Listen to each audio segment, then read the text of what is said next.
Have you gargled your coffee this morning? Happy Sunday morning. Yep, yeah, I'm still technically morning. I'm in my bathrobe. Got a problem with that? I know I do. Dun, dun, dun, dun, dun. Just kidding. I'm kidding. I don't know what possessed me to do that. Anyway, so today I have slightly coffee stained notes and going to attempt to read them and remember what it was that I was just dying to tell you, but too tired to film.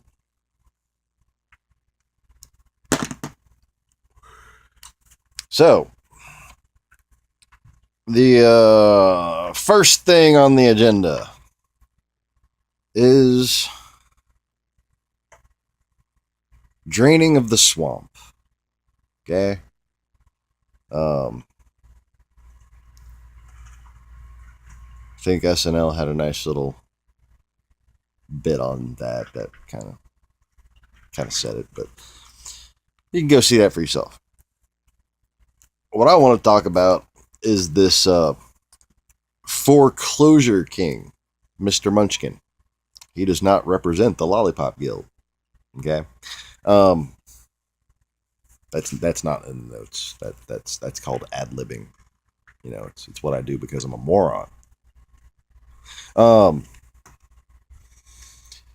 So something is kind of starting to see more and more clear to me.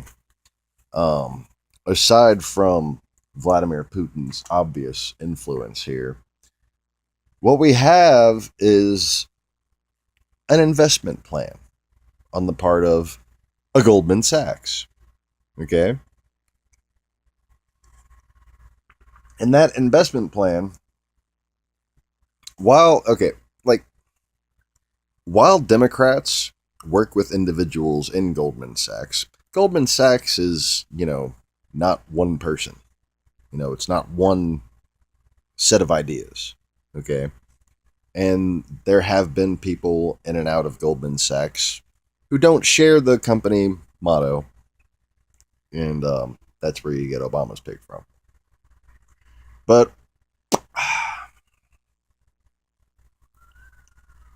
whether or not that guy is still entirely trustworthy is, of course, in question. But that's not what I'm talking about right now.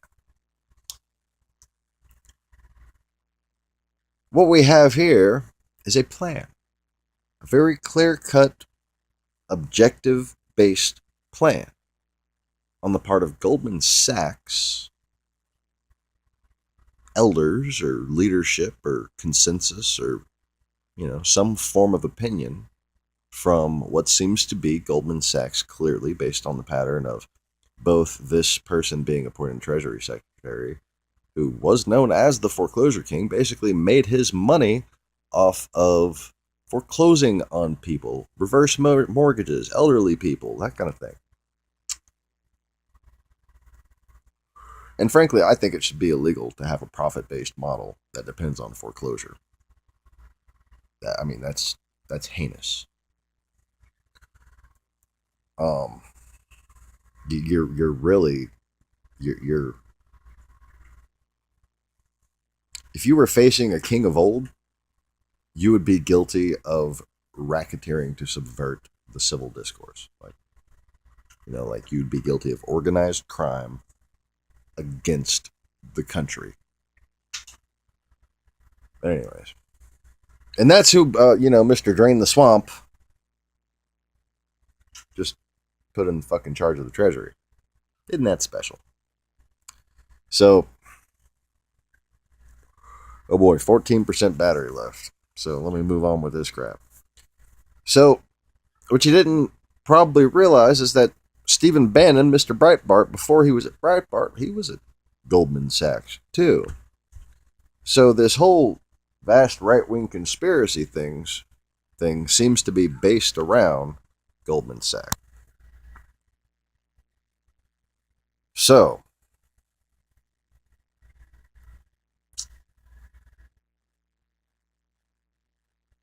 could it be that the financial collapse was not only intentional on the part of this guy, Mr. Munchkin, but designed to not only further the divide and conquer strategy in this country to get us, at our wits about each other, at our wits end about each other. Yeah.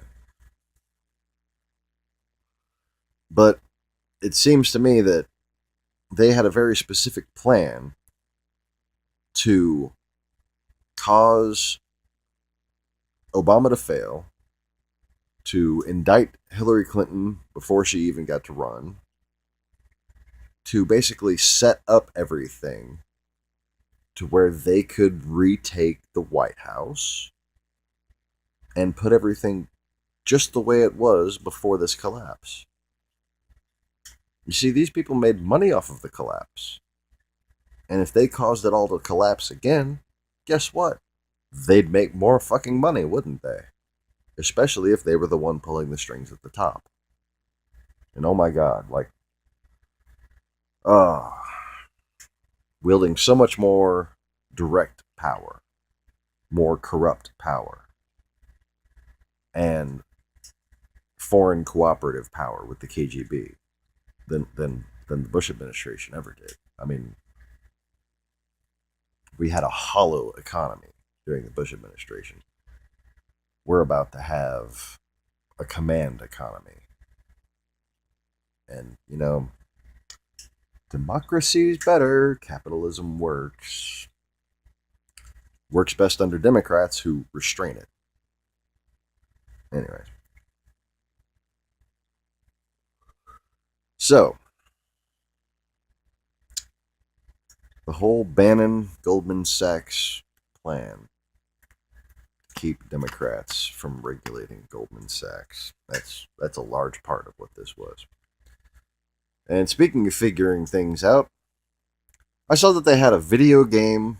They're talking about putting video games into the Olympics. Professional video gamers. I guess that's people who test video games for a living or whatever. Before you do that, could we have an IQ Olympics? Could we have IQ exercises? The puzzles and graphic things that make up an IQ test. Timed, Before we do video games. That's all I'm saying. IQ Olympics. Number 3. The China call. I mean, the Taiwan call. Oh, wait. Yeah, it wasn't supposed to be a Taiwan call. It was supposed to be a China call because we only officially talked to China. While the State Department does have back channel conversations with corporations who do activism in Taiwan, which is one of the reasons why I think the communists hate George Soros so much, but that's a different story. And people like George Soros. This is a big deal. This is really a big deal. There's this rule about, the lame duck session before inauguration, and it's called the one president rule. We only have one president at a time. And he didn't get to be president until January 21st. Right? He hasn't even been ratified, actually. God, let's hope he doesn't get ratified because he's already making a nightmare of foreign policy. We're basically now not only friends with Duarte, who kills his own fucking people. Duarte's just thrilled about Trump.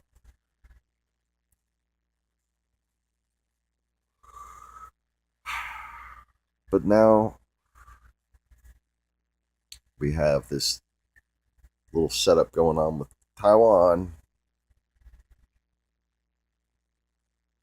Oh, and China is pissed.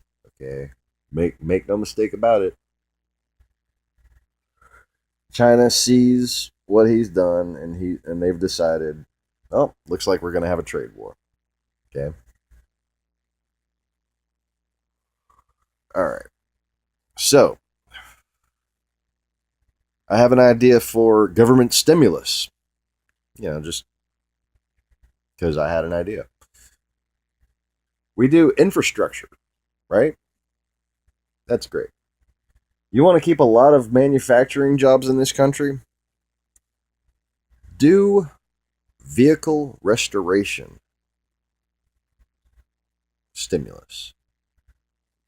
Give grants to people to have their old vehicles restored. Not just focusing on building cars. Not everybody has the money for a new car or a car note. But if you gave them $1,500, $2,500 to fix up their old clunker, okay, not, like their old Civic or whatever, they could increase the fuel efficiency of it and have a nice vehicle. A lot of people don't have air conditioning in the South, and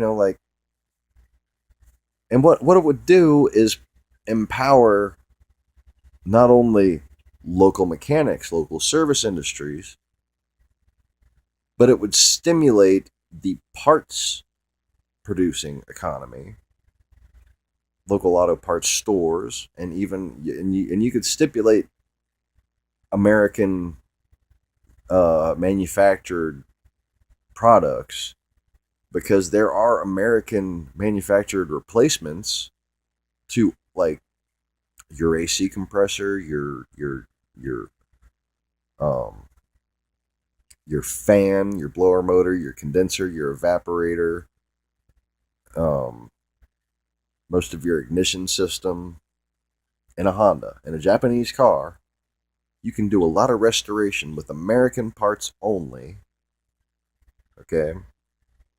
And, obviously a Ford Focus, a little Chevy or something like that. Getting 10 years old, starting to get crappy gas mileage. People bought it used to begin with. They ain't trying to buy a new car.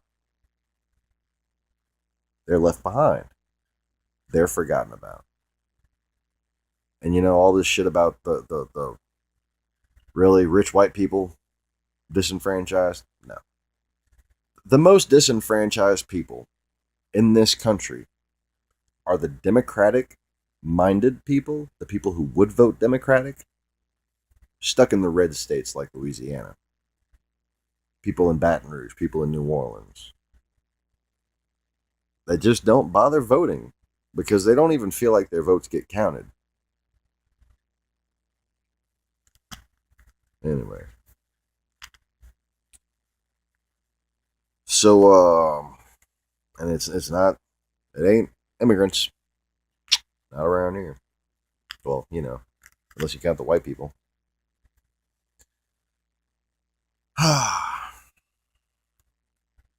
So we have hate crimes versus white liberal guilt. We have history versus the present. We have, blame for slavery solely put on white people versus, how it actually transpired in the world, and the realism of the Crusades versus how most liberal retarded people see the Crusades as, white people being bad, when in fact white people were really just trying to defend themselves. I mean, that's, just look at the number of battles and where the conquests were. They were invading Europe. They were literally just raping, murdering, fucking burning, pillaging, enslaving Europe. And we launched a couple of counteroffensives, and there's white guilt out of that. That needs to be fixed, okay? Before liberal-minded people who are, rational can expect conservatives to, not feel just overall marginalized. I mean, that's the feeling that makes them not stick up for, but be willing to kind of overlook the hate crimes of the extreme right people is the fact that nobody's talking about political Islam. Nobody's talking about how history has been pumped into our brains in a way that makes white people look really bad. And it's skewed, it really is. From the Crusades to slavery. I mean, it's like this comedic consensus that white people were the only people who had slaves ever in all of history. And it's not even true in modern history. There are nations right now where slavery is still legal, and guess what? None of them are white nations. White nations. None of them are European controlled or influenced in any way. You had things like the Mongolian horde, okay, that did not die out too long ago. In fact, it was kind of subdued right as the colonial period started. Makes you think that maybe capitalism, maybe the colonial period, is what stopped the fucking Mongolian horde. But see, we're not talking about these things that we've all gotten completely wrong about history. And if we would, then you'd make the white working class feel a little less marginalized, a little more appreciated for their culture. And they wouldn't all be sitting there in defensive mode, in fear mode, and lashing out.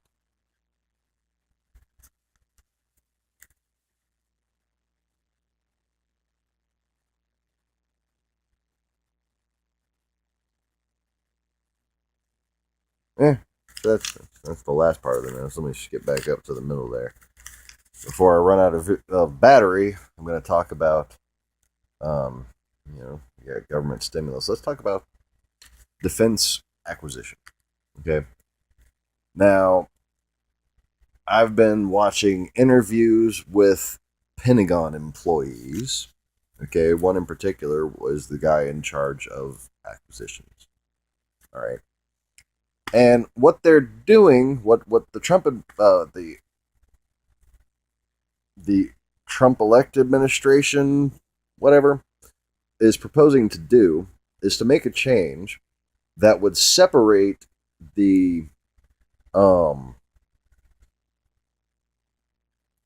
basically they have one guy right now who does procurement for existing technologies. Okay, like how much do we need, where, when, of what we can get right now, bought in quantity. And with that information in mind, and vice versa, decides everything to do with the future technologies, the development side of things. What do we need to adapt to the future battle space? Okay. And also based, vice versa. With that in mind, we decide how much to buy of what we can get right now. Okay, so, this is one person needs to be able to look at both of these data sets to make a decision either on either side, okay, whether it's the acquisitions or the development. Depending on your development, you need to acquire so many of what you can get presently. If you're about to get a new thing in, you don't want a bunch of an old thing. If it's going to be a long time before you can get this new thing, you're going to need a lot of the old thing. Right? So, supposedly the Trump administration is going to break that up into two parts and make one guy the acquisition, one guy the development chief. Just adding a level of red tape that will reduce our national security by itself. Okay? And the first thing that seemed to be on this guy's mind as far as what's stopping national security, it's not Obama. It's the fucking sequester. Everything that's limiting our intelligence gathering, the reason why this election was hacked and we couldn't really do anything about it, the reason why we're having so many problems in the world is because of the fucking sequester. That's the elephant in the room that nobody seems to want to talk about. Okay. Oh, but they want to talk about how the F-35 isn't worth the money. How the F-22 is too expensive. Let me tell you something about the F-22 and F-35. I've watched interview after interview with actual pilots who've flown them and have flown Russian planes, who have flown F-16s, F-15s, F-14s, F-18s. Okay? They could not, in their words, they could not imagine how much more advanced in every way that those planes were. And in fact, the F 35, while it's designed to ultimately be a cheaper aircraft, and it will be once it's bought, in fact, it's already getting to be a cheaper aircraft because of the quantity that it's been bought in. Okay.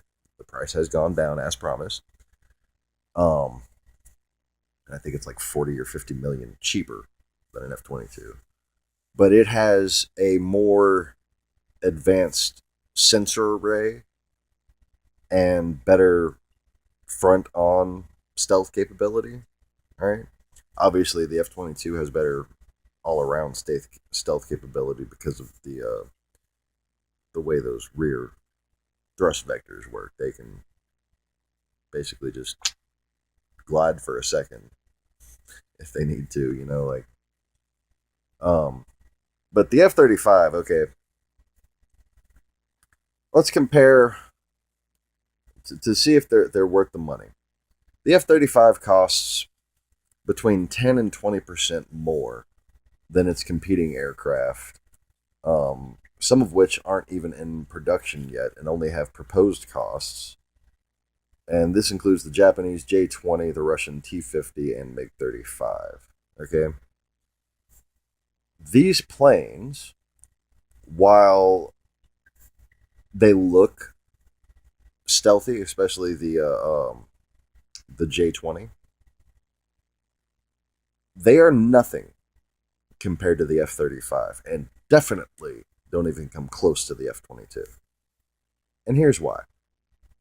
First of all, the F-22 is the most aerodynamic, maneuverable, powerful, just can go any which way plane without even struggling, without any risk of stalling the engines. The damn thing can climb like this, then go forward, then climb again without even making black smoke. Okay? And the F-35, while it is less powerful and doesn't have the same thrust vectoring technology, still has almost the same 360-degree stealth capability. And the thing is about the J-20, and the T-50 and the MiG-35, they're not really stealth aircraft. They're kind of like electronically approaching 5th gen, the newest ones of them. But the airframe itself of the MiG-35 and the T-50 and the Su-34, the Russian stealth planes that they say they have, they're just not stealth. And even if they were stealth, they don't have internal weapons base. The J-20, the Japanese plane, only stealth from the front, okay? And it has internal weapons bays. But they're not nearly as big as the F-35s or the F-22s. Okay? And again, J-20 is still pretty much a theoretical aircraft. If they have them, they don't have a lot of them. Still being tested, most likely. Whereas, You know, not only did they have to steal the plans to the F 35 just to build the J 20, but we've not only deployed F 35s, but we're selling them like hotcakes. All right. So, looks like I didn't run out of memory after all. So, let me go into some more details about the planes. A Russian airplane in general is a more heavy duty aircraft. It's a heavier, more rugged, less fuel efficient, but also they're all very, very powerful and very, very maneuverable. Um, we don't have jets other than the F 22 and F 35, well, at least mainline fighter jets, that can maneuver like the Su 30 and certainly these newer Russian planes. Okay. Um, the F 16 can turn with them, but not better than them. F 16 is just a wonderfully maneuverable aircraft. But it only has one engine. It's not as powerful, can't climb as fast, can't carry as much. Um, the F 22 can carry 6 to 8 missiles internally. Being able to carry weapons internally not only means stealth capability is maintained, okay, but you have a smooth airframe, okay? You don't have these extra hard points. You can mount hard points on an F 22 or an F 35, okay, and they do that. But the option to not have those means that they can go in on the front line, take out radar, okay, and you're talking 8 different SAM sites per plane, and the passive electronic capability is not something I want to go into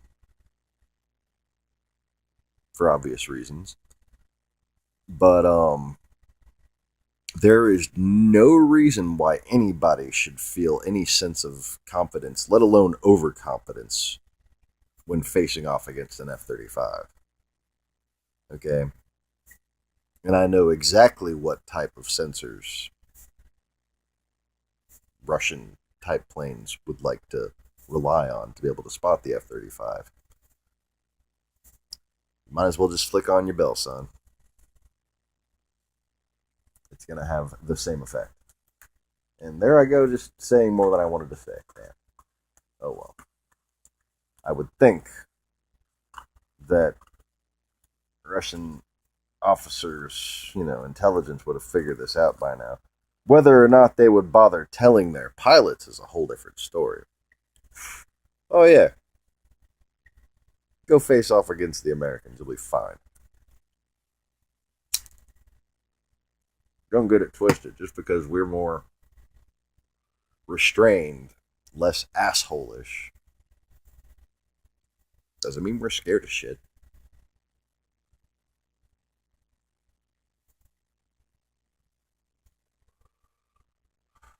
Population hiding is a game that every country knows how to play.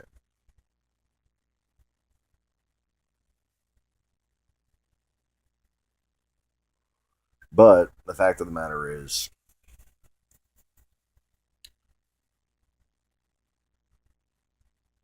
this isn't some little guerrilla conflict. This isn't some proxy war that's being, um,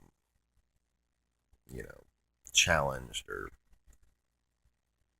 postponed or whatever, avoided, deterred. Oh, deterred. That's the word you're supposed to use, right? Deterred. They're trying to deter a major war with these weapons. And I mean, those Russian planes that buzz by the American ships, them and every missile that they would have been able to fire in thin air, just shredded in thin air at the flip of a fucking switch. Automated. Okay? There are some very serious strategic weaknesses. Don't get it twisted. The things I've talked about before as far as missile range technology. Missiles are something that Russians have always been better at. And the only lull they've ever had, to me, seems to be intentional. The only advantage that we have has been in UCAV type cruise missiles, that type of thing. And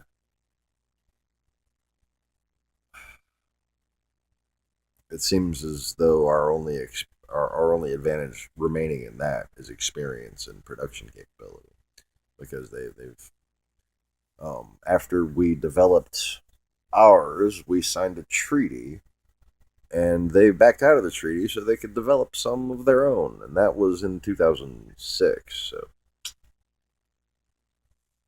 uh, maybe 2009. I don't know, but it was shortly after the My Dame that they'd released that, yeah, we did it. We got a cruise missile. We got lots of them. Be afraid. Be very afraid. Specifically, they developed ship-to-ship cruise missiles that are just, fucking scary and very, very long range. Um, so it's not a matter of like military to military. Um, they would win ever. Okay, that's not really a possibility. It would be very costly. We would most likely lose a lot of ships. We would most likely lose a lot of aircraft, a lot of people, a lot of tanks, okay, etc., etc. But ultimately, we would win. That's that's why that kind of war isn't Russia's plan. That's why the divide and conquer strategy has been taking place in this country. That's why we've been trumped. And that's why the fact that we've been trumped should really scare the shit out of you.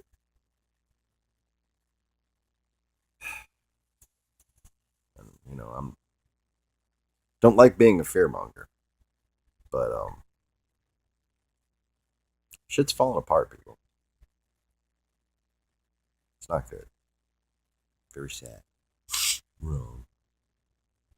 Like, literally, like, seriously, that guy is going to be president. We're just letting Russia install the guy who retweets 16-year-old drama. I didn't I write something on the back of here? Huh. Liberalism was winning. Before the ultra right took over, before apparently this Goldman Sachs KGB cooperative oligarch ultra elite by accusing people of being elite plan came into fruition. Okay. We had this thing called compassionate conservatism. And we understood that liberal values were enshrined in the Constitution, and that liberal wasn't a bad word. Hippie, commie, those are bad. Those could be used. I think hippie's a cool thing, because I was a teenager in the 90s and shit. But, commie's fair enough. But liberal as a bad, really? They like freedom? That's a bad thing to you? That's a problem? Liberal? I'm me repeating this shit.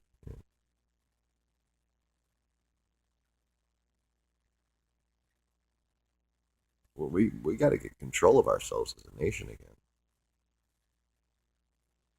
Our compassionate conservatism and liberal secular democratic values, as of the 80s, had begun to really reach the world. I mean, the Middle East was becoming a very, relatively peaceful, secular place. Pretty nice place. And while there were forces on the other side of that, trying to make it go sour, nothing excuses our behavior, Republicans, namely, behavior, in provocateurism on a global scale against the United States of America.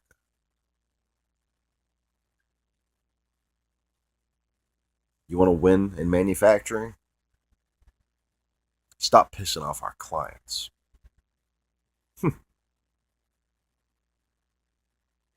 How are we going to sell shit if everybody hates you? If everybody hates us? You know?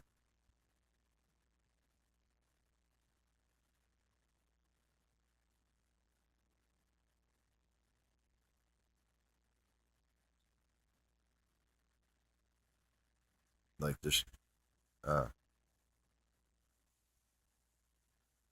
I don't understand how this guy could have ever wrote a book called The Art of the Deal.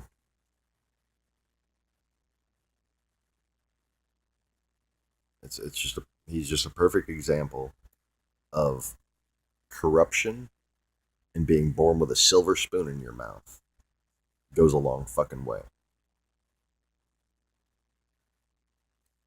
The only art of the whatever book he should have wrote was The Art of Bullshit.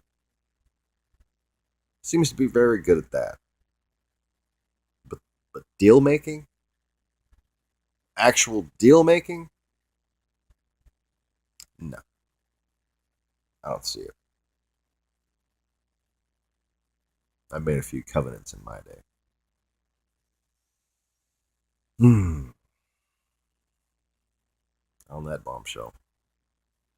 Y'all have a wonderful Sunday. I'm uh I'm gonna clean out a fish tank or two or three or four. I'm gonna clean out lots of fish tanks. Bye. Did the